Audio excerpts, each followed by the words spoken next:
Welcome, everyone, to the Everything Show, episode, I believe, 874. And close to Real Movies Cast. I'm your host, Matrix Lloyd 212, and I'm with Connor Farley. What's up, Connor? Hello. What's up, Chris? Hey, what's up?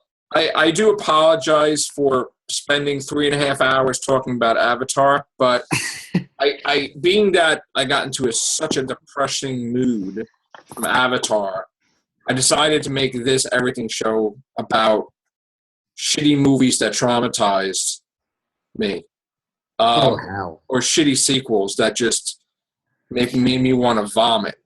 And one of the movies that comes to mind is Alien 3.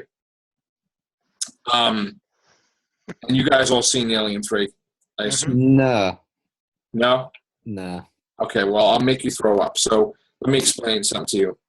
You go from having the hero, Ellen Ripley, who survives, like her ship, her whole crew dies. She goes to sleep. She wakes up after a while, and Earth tries to help her out with colonial marines to take down the aliens. That's just a short version of it. And she defeats the Queen Alien. Blah blah blah. She goes to sleep with Newt, and Hudson, right? Or Hicks. Hicks. I'm sorry, Hicks. Or Kyle Reese from Terminator. Thank you. Yes, Kyle Reese. And then this is what went wrong. Correct me if I'm wrong, Chris. We had a guy that directed Madonna videos, something like that, was working on Alien 3. To be honest, I don't know who made it. Well, they decided, wouldn't it be cool? See, right there, I know when they do that now, that's dangerous, right? Wouldn't it be cool if, we had one alien that was like a dog alien, and they had no weapons? What are they going to do? What are they going to do? And it was like, no, that wouldn't be cool. That would be boring. Okay? It's called not having money for special effects or weapons or guns or anything. So then you had a situation where Ripley was impregnated with an alien, which means she was going to die, and the alien wouldn't kill her. And then she's like, kill me, like trying to kill herself. You have the hero that's trying to commit suicide the whole movie. And it's like, wow, what a role model that is. That everybody looked up to Ellen Ripley, women all the way, women heroes and everything, and she's trying to kill herself. And the alien didn't want to kill her.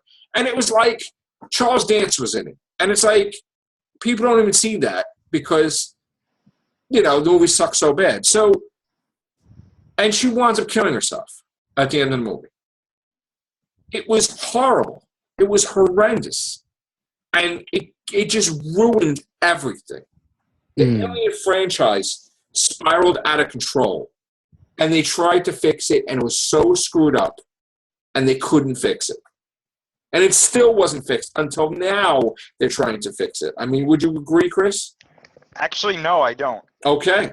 I like Alien 3. I actually really like Alien 3. And this is why.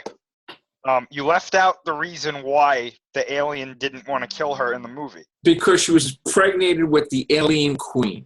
Yes. Which, when you really think about it, it does make sense. Why would one drone want to kill someone that was carrying an alien queen? Right. I liked the atmosphere of the movie. I liked that it took place on this kind of prison that was for most extreme criminals, so they sent them off Earth because this takes place in the future, obviously, so right. That space travel is possible and whatnot. I like the fact that they had no conventional weapons because, like you said, there was only one xenomorph in the movie. Right. And if they had guns, I mean, you could just kill the xenomorph as soon as it shows up.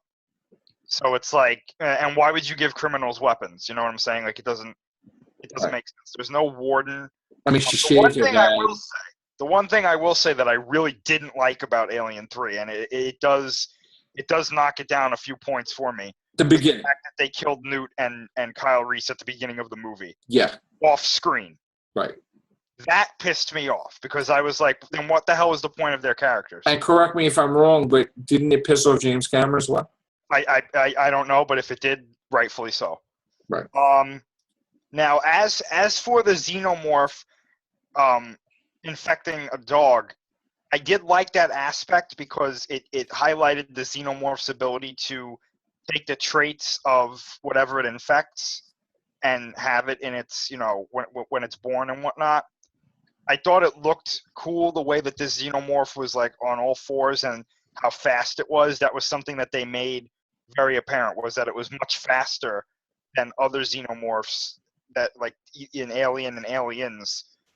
This one was very, very quick, so they had to move quickly to try and get away from it and whatnot. As far as Ripley killing herself at the end of the movie, I believe that was their intention to be the last one. Yes. So I think that's why they did that. One thing I did like too was Bishop showing up at the end of the movie. They kind of left it ambiguous as to whether or not he was an android or the real Weyland, but we know that Weyland should have been dead by that time, so I'm guessing he was an android. It's not the best of the Alien series by far. It's not the best. I still think that goes to Aliens. Yes.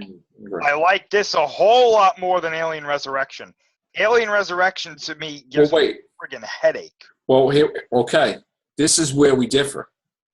I liked Alien Resurrection a lot better than Alien 3. And I'll tell you why. So here we get it that, and Connor, you didn't see this either, right? No. Did you see Alien and Aliens? I've seen Alien. Okay. So we get a situation where they cloned Ripley from a fingernail. I guess her fingernail fell off before she committed suicide in a fire pit. So they took that fingernail and they made like 20 Ripleys, and I guess one of them came out okay, and they mixed the alien queen DNA with Ripley, and Ripley became Super Ripley, which I thought was funky cool, I gotta say. But it wasn't Ripley. It was a clone. And, it's not going to be Ripley. And I kind of liked Winona Ryder as a new type of Bishop model, whatever the hell she was going to be. I liked the other guy in it that was Hellboy, later on, whatever. Ron Perlman is funny in that movie. After yeah, it was pretty cool, but the thing is that I did not like the human alien thing, whatever that was, and I didn't like that they were going to Earth. Well, yeah, like the whole reason that Alien came about was it had to do with the fact that when they cloned Ripley got like aspects of the xenomorph biology, and Right. Queen got aspects of human biology. So at some point in the movie, the alien queen stopped laying regular xenomorph eggs, and she developed like a natural human womb, and Right. she gave birth, like natural birth, to an alien that turned into that thing. One of the things that I can't stand about this movie is the guy that voices Chucky Yeah. is a scientist in this movie, right? Yes. And he's the most batshit crazy scientist. He's like, there's a xenomorph. He's got it in this like fish tank, right? And he's like looking at the xenomorph, and the xenomorph's just like, it wants to kill him, right? So he starts kissing the tank. Yeah. And I'm sitting here like, what the fuck is happening in this movie? Like, Right. what's going on? And then there was the guy who was like, oh, we're gonna train Ripley to be like our own personal, like, I don't even know what the hell she was supposed to be. They were like, oh, she survived the cloning process, but we really just cloned her because we wanted the xenomorph embryo inside her. But can we keep her? And they're like, yeah, all right, why not? Right. Yeah, Why? she's their dog, I guess. Yeah. And then like they're trying to teach her to read and stuff. Yeah. And I'm like, that's kind of weird. Well, seeing Sigourney Weaver like this naked in the thing, that was like weird too. It would have bold. And the fact that she was like, it made me uncomfortable, that one scene where she was like making out with the alien. That made me uncomfortable. Wasn't she like That was supposed to be her child, and she's like licking it or something like weird yeah, shit. Yeah. that made me really uncomfortable. And the fact that what's his name, Chucky voice, was narrating that whole part, that made me really uncomfortable. Right. So yeah, the movie it's really uncomfortable to watch at times. Like you're watching it and then really weird things will happen. Like the guy who pulls his brain out because the alien, like this xenomorph, like attacks the back of his head, and he like reaches behind his head and he pulls his brain out, and he's like, "Oh, I guess I'm dead." I was like, "Oh, was that supposed to be scary?"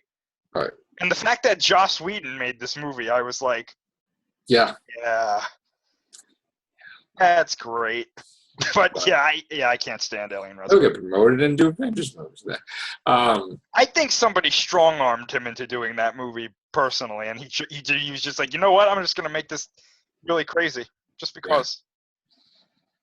But then things got even worse, I think. We had Aliens versus Predator, and it was rated PG-13. And then he just said that the aliens were always on Earth in some weird pyramid shit thing.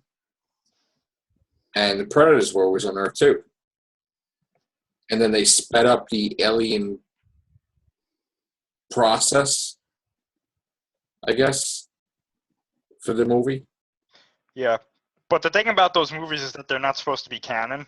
So. Well, thank God. I mean, Yeah. you know. So they were pretty bad, 1 and 2. And then they tried to do this weird thing at the end of 2, like they were going to alter the future because they had technology based on Predator and Aliens that they were going to enhance. They had the Predators plasma cannon. They were going to advance the future earlier, and it was going to be a different timeline, I guess, or something. That was never went anywhere. And then we have Prometheus that was supposed to go in a completely different direction. And now he's going back to the original direction. So we're going to have to see how Alien Covenant does. How'd you like Prometheus? Connor, you see it? I saw bits of it. It looked alright. Just a bit there. Bit like Avatar, I think, for me. Avatar. I'll tell you one film that scarred me for life.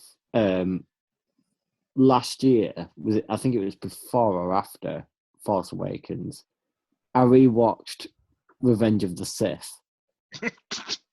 And I was like, God. I used to like this film, but this is the pinnacle of utter shit. Like, I'm pretty certain, 3/4 of that film is just conversation.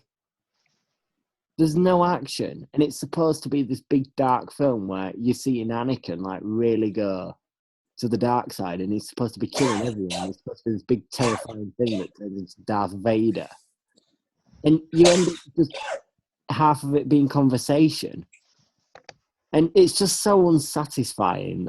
It's like I had this illusion that I enjoyed Revenge of the Sith compared to the other two, Phantom Menace and Attack of the Clones.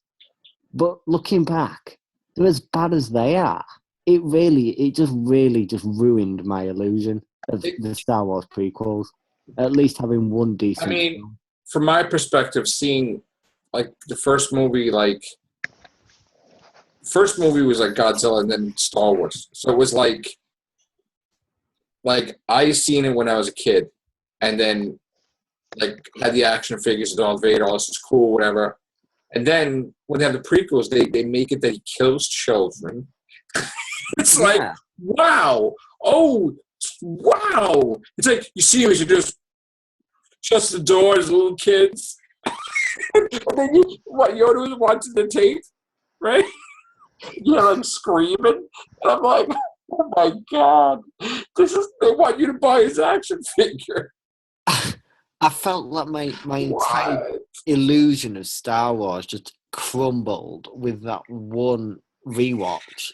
That was the worst rewatch of all time for me.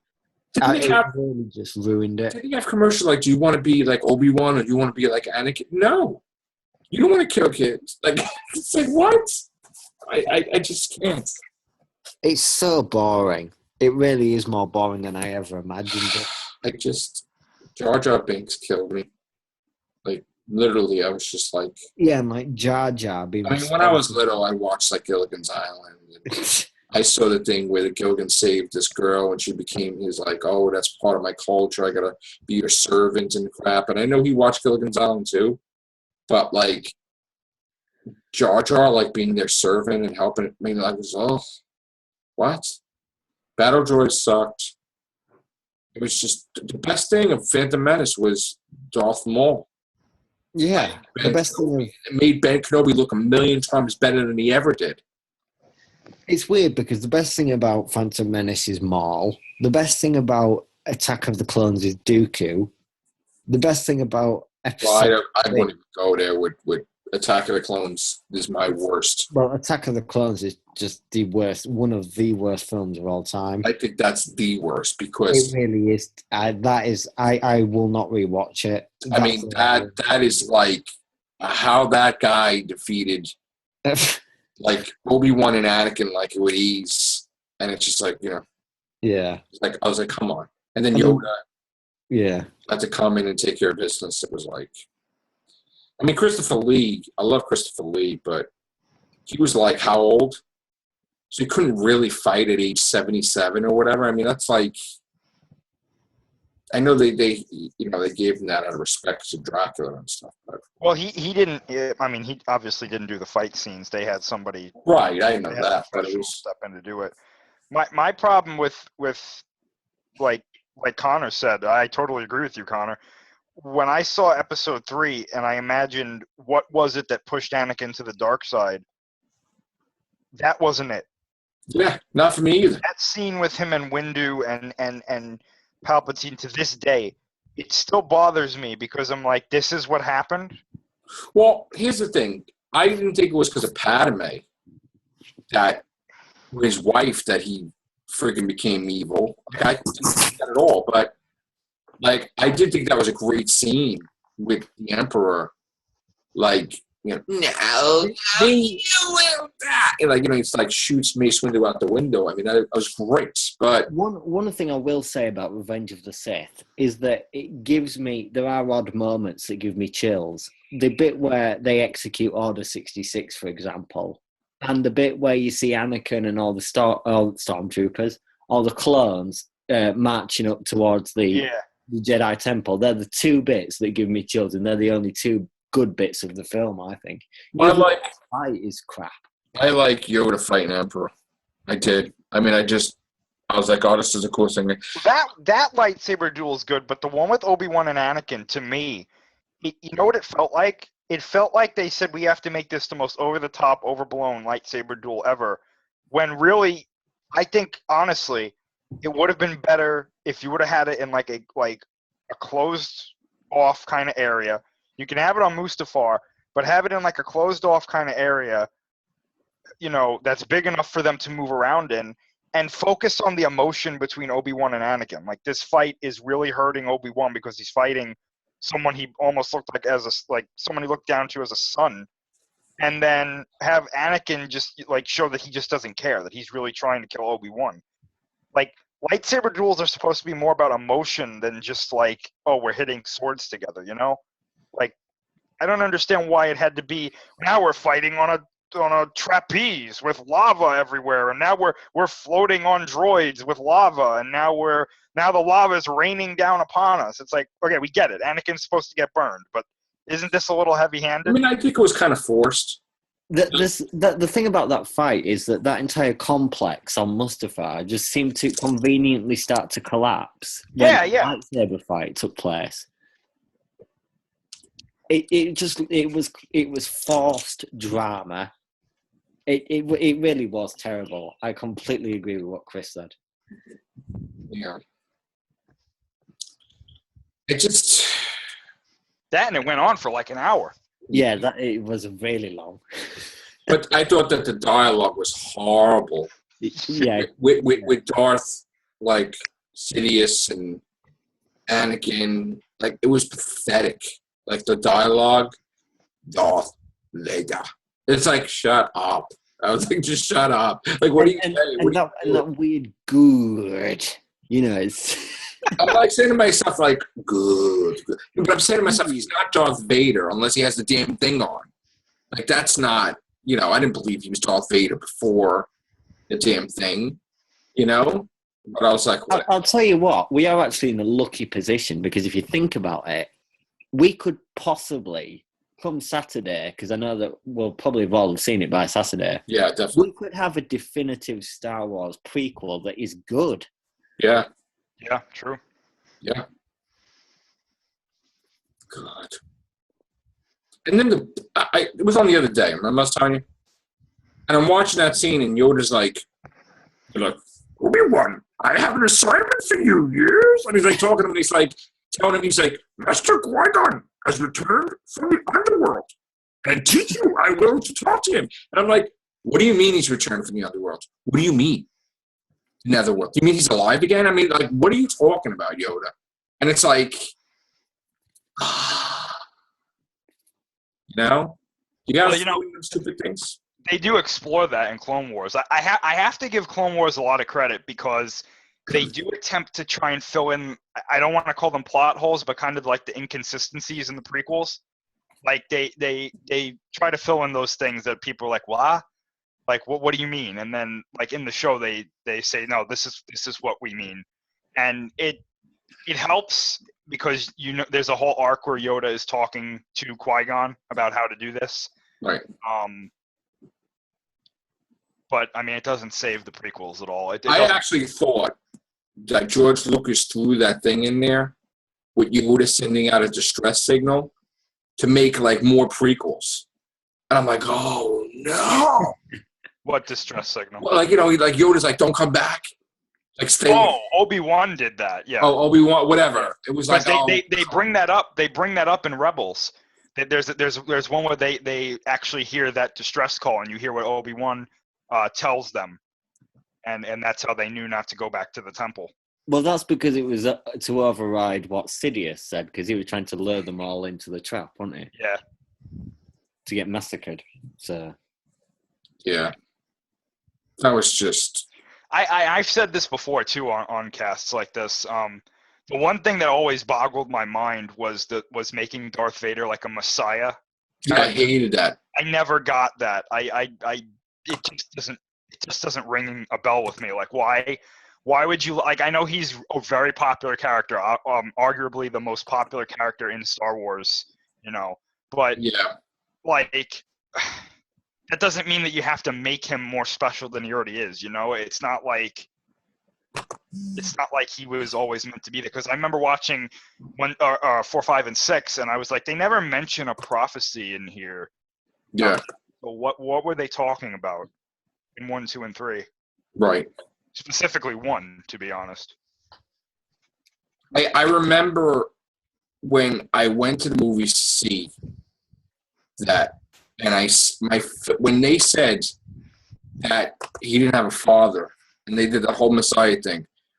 Remember, like I think I just like, oh, and I must have said it like really loud, and I was like, oh, and then right away I'm like, oh no, and then I'm hearing like, Mr. Qui-Gon, what's midichlorians? I'm like, oh, stop! Like, what are you doing? Like, you're ruining everything. Stop it. It was like that scene. It was like that scene in I'm going to reference Transformers here. I know that might be weird, but it was like that scene in the last Transformers movie where Galvatron's running around the city going, no, they're ruining everything. That's what it felt like. I just felt like my whole world was falling apart when I saw that movie. And it was just like, and then you had the best Jedi battle there is, and I'm like, just confused. I was like, oh, this is the greatest Jedi battle ever. And it's attached to this shit. It's like, what? What's the greatest Jedi battle ever? The one with Darth Maul fighting Obi-Wan and Qui-Gon. I thought that's like the best. Yeah, I'd say that's one of the best of the prequels. Yeah, definitely. yeah. So I'm partial to the last duel Luke and Vader have. Yeah, I like that one. Yeah, I mean, don't get me wrong. I think the one in Empire between Luke and Vader, I think that one is. That'll always be the best. But yeah, but to be honest though, I really like the one at the end of Episode 7. between Ren and Rey. Like, I know, like, they didn't have a lot of fancy moves, but you could kind of feel, like, again, you kind of feel the emotion coming off of them. I think the good thing about that is that it came right after Han Solo died, so you're like, shit, Yeah. this is really ramping up now. So it benefits from that. I just thought that whole thing was weird. I mean, even with Finn, I mean, I know Finn really didn't do much, but there were some really good scenes in there when he was fighting Ren. I thought that was one of the things that really nailed The Force Awakens for me. I mean, I wasn't thrilled about the Star Killer base, whatever the hell it was, like a Death Star type of thing, because I did feel like, oh, come on. But what are they going to build anyway? That's true. Well, I doubt they'll go there with 8 and 9 again, will they? I don't know. Well, Chris, are they going to go there again? I hope not. I mean, I'd like to see maybe another planet-destroying weapon, but maybe something that's not a bigger Death Star. Like, maybe you get creative with, like, it destroys you get something that destroys a planet in a different way, or something maybe like from within or something. I don't know, like maybe something that they could. Aren't they doing something weird with the subway system? Like the subway in 8 or something? Is like There's supposed to be a scene that involves like a subway kind of thing, but I don't. Weird thing, right? Yeah. Yeah. Subway. Yeah. Or was that in Rogue One? They did something like that, right? Like they changed somebody's, like, I don't know. Well, it was either there's a scene that apparently they shot in Episode 8 that has to do with some kind of like transportation system or something. That's all that we know. Yeah. What, so like a train battle or something? I don't know about a battle, but like maybe like a chase scene on some sort of train or something like that. Oh, that'd be. I mean, it's just a rumor right now, so it's like. Wasn't there like it's like a alien opera house or some weird shit or something? Yeah, there's supposed to be some sort of like alien casino or something like that. Well, Alien Opera House is sort of like fucking around with revenge because of that scene between Anakin and Palpatine, isn't it? With Plagueis. Oh yeah, that's right. Yeah. I like that scene in Episode 3, to tell you the truth. That explanation was good. I thought. It's just a lot of weird shit. It's like, you have to go back and watch it because there's some good stuff in there, Yeah, I mean, I read the Darth Plagueis novel not too long ago, and I know it's not canon anymore, but it's probably one of the better Star Wars novels that I read. It was really good. Like, you can see where they were going with Darth Plagueis as a character, and obviously the book ends with what Palpatine was telling them, or telling Anakin, but you can really kind of see where they were going with the idea of they wanted to get rid of the rule of 2, but Palpatine was like, no, this is the way the Sith have to be. So it was pretty interesting to see kind of that evolution of Palpatine as well. Well, that sucks, the rule 2. Well, they do make a pretty good case for it in the book. Yeah. It limits them to what they could actually do, though. It's crazy. I mean, don't they break that all the time, though, anyway? I mean, didn't, like, somebody succumb, like Dooku succumbed to the Emperor, and it's like, Well, that he did that after Maul died. All right. It's crazy. Well, after Maul, quote-unquote, died. Right. Which you still have to see. Dooku was a Jedi during Phantom Menace. Yeah, he was a Jedi, at least in the old canon, and this is something that they talk about in the Plagueis novel as well. He was a Jedi Master. He trained Qui-Gon, and he started to become fed up. Like, he started to become fed up with the Order, like with the entire galaxy was kind of like in turmoil because like they were systems saying we're going to separate from the Republic, which leads into the Clone Wars. And Dooku was like, why aren't we doing anything to stop this? Like, why aren't we speaking on behalf of the Jedi and saying, don't separate, it would cause all this turmoil, the Force would be out of balance, whatnot. And the Jedi Council was like, we're not doing that because we're not supposed to get involved in this stuff. And he was like, okay, well, this sucks, basically. And then when Qui-Gon dies, he's like, "That's it. I'm leaving. I'm done." Oh, so that's what it was?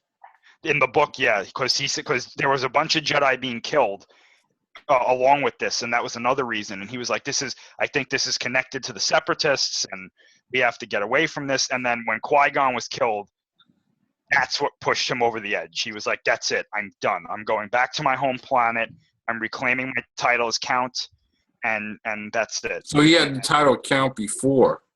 Yeah, because the planet he was born on, he was born into a very, very wealthy family, if I remember correctly. Mm-hmm. And he not gone to or actually had his parents not given him up to the order, he would have eventually claimed the title of Count Dooku.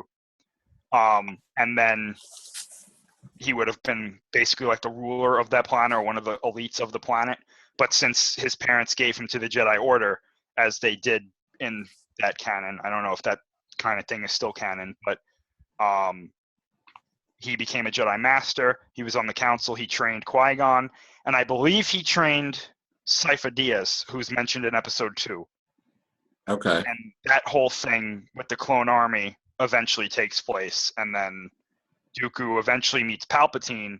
But doesn't Dooku train Grievous? Yes. Okay. But he trains him in lightsaber dueling. He because Grievous can't use the Force. Right. What's really convoluted is the fact that Dooku planted a bomb in Grievous's ship before he was General Grievous. The bomb went off. It gravely wounded Grievous, and then he took him to the Techno Union Army, and they're like, "We're gonna make you a Jedi hunter." And Grievous was like, "Okay." Right. But that's old canon, so Right. whether or not So in other words, when he went back to his home planet, did he have to did he just automatically get the title Count, or did he have to kill everybody? no, he got it because it was rightfully. That's not in the novel, but there's nothing to say that he didn't get it back So right he didn't away. have to kill anybody; they just gave it to him. As far as I know, I don't know if there's a novel that talks about it, but I don't think there is. The way he says it in the book, he's just like, I could just go back there and get it. That's not an issue because it's his birthright. So Gotcha. Okay. So he rules that planet. I don't think he rules it, but he's one of the elites on the planet, so Okay. he has a lot of sway in things that he can do. Right. I can't remember the name. Like the planet starts with an S. I can't remember the name. Hmm. But yeah. Interesting. Oh, the problem with a lot of things they did with the prequels too is I think they assumed that people were going to read the books in between them, and it's like not everybody's going to do that. Not everybody's invested enough. So you have to explain stuff well enough in your movie, and then if you want to expand on it later on, then you do a novel about it or something. But that wasn't the way they went. Hmm. All right. Good show. What else? Star Wars. The reviews for Rogue One are out today. Well, today my time. What do they have? They're out later, so we won't know yet. Okay. Oh yeah, I isn't the think embargo on gone? Rotten Tomatoes it'll probably average 85%, judging by the reaction from the premiere. Yeah. Okay. It'll be something quite high. Well, I'm going to see it Saturday with the kids. So that's going to be fun. We'll probably check. I mean, merchandise is out already, right? Oh yeah. Yeah. It's been out since September. You fully expect Darth Vader to be in it not that much, Chris? Or?